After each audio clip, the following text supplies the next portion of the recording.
prelims. There are two stages. There are two examinations, GS and CSAT.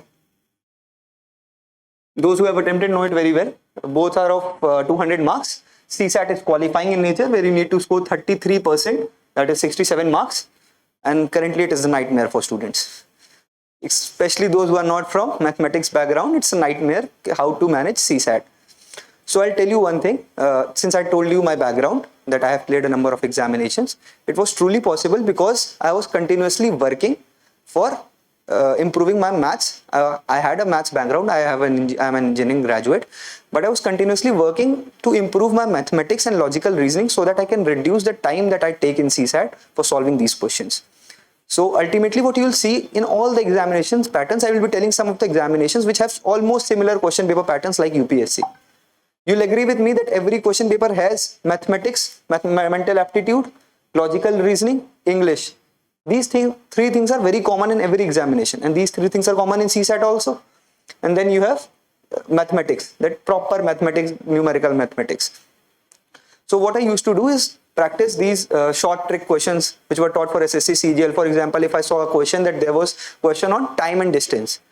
So if we solve that question conventionally, it will take us 1 to 2 minutes to solve that, what we were taught in school. But there are short tricks available. There are short tricks which will easily will do it in 10 to 15 seconds. Will save your time.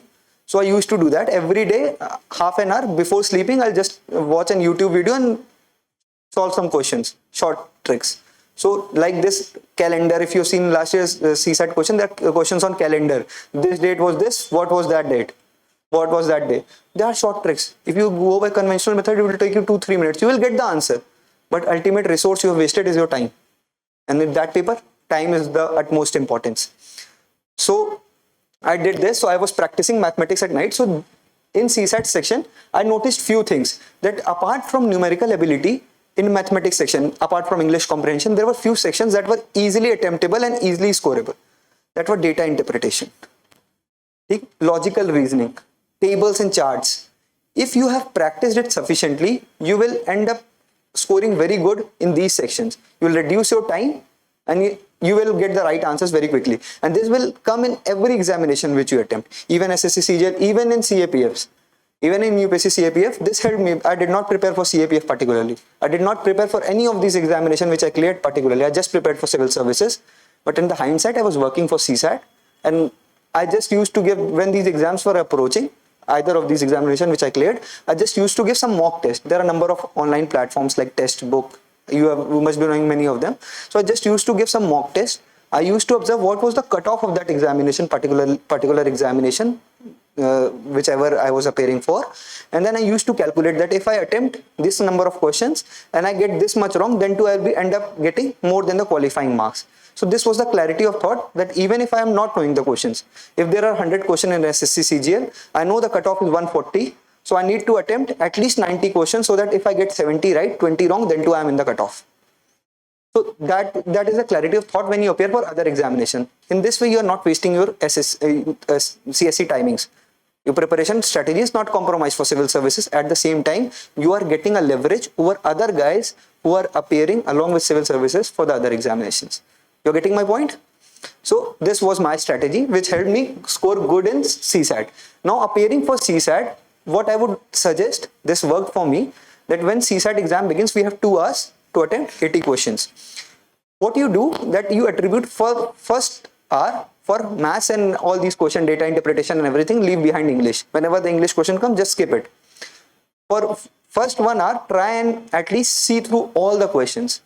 Whichever question you think is difficult, you need not attempt that. Don't waste your more than 1 minute on a particular question. Don't waste it. If you're wasting it, you are just killing your time. Just don't do it. That is the part where CSAT, if you see the syllabus, there is written. There is a topic called decision making. I think that now the UPSC is focusing more on decision making, that which questions you need to attempt and which questions you don't need to attempt. There are permutation combination questions that are asked from IIT graduates. How come we will answer that? Especially those from non-mathematics background, how are they expected to answer that? Those questions need not be answered. That is why the qualifying criteria is just 33%, not 100%. You need not attempt all the questions. You need to only attempt those questions. Identify those questions, attempt them. As soon as 1 hour is over, wherever you are, get back to English. Get back to English. If your reading speed is good, you will manage 45 to 50 minutes, 45 minutes max. You will do all the English questions, comprehensions, and this you need to practice in the mocks as well. Your reading speed will increase over that period of time. So you'll do English. You have done 15 to 15 questions of mathematics minimum. You'll do it. If you have practiced, you will do minimum 15 questions easily. You will find easy 15 questions. If you have not wasted your time on tougher questions, you will find easy questions, 15 questions. So now you have attempted almost 45 to 50 questions, including English and these mathematics, data interpretation, logical reasoning questions. Now if you are left with 15-20 minutes, go back, and if you have marked those questions which you think that if you invest 2-3 minutes you would have done it, just invest those 2-3 minutes there. In this way you won't restrict your attempts to just 35 or 40 attempts. This is the main problem with candidates. What they end up doing is that they are attempting only 35 to 40 questions, and then they are expecting that every question is right. This is not possible. We are humans, we are bound to make mistakes. So maintain that clarity that if you are attempting, at least 20% to 25% questions will be wrong. You need to take that with you. So attempt 45 to 50 questions minimum, and after that whatever you do is a leverage for you on that side. So once you do that, you will definitely end up scoring more than 80 in CSAT. Definitely will end up scoring more than. So practice CSAT. You need to practice. One of my friend last year in 2022, last year also I wrote mains.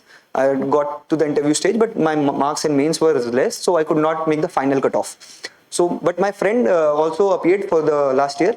He had scored more than me in prelims in GS. I had 96. He had 102. But where he missed out was on CSAT. He gave less interest to it. He thought that he is from engineering background and he could manage CSAT. This year, he gave about 40 tests for CSAT particularly, because he वो होता है ना, दूध का जला छाछ भी फूक फूक कर पीता है. If you heard of this saying, कि वो उसने 40 tests सिर्फ इसलिए दिए कि he did not want to fail in CSAT. He said that if I had failed in GS, I would have thought that my knowledge is less. But here my knowledge was appropriate. It was my carelessness that cost me that attempt. So don't make that careless attempt. Work hard on CSAT because it is an important part of your examination. So once you are done with CSAT,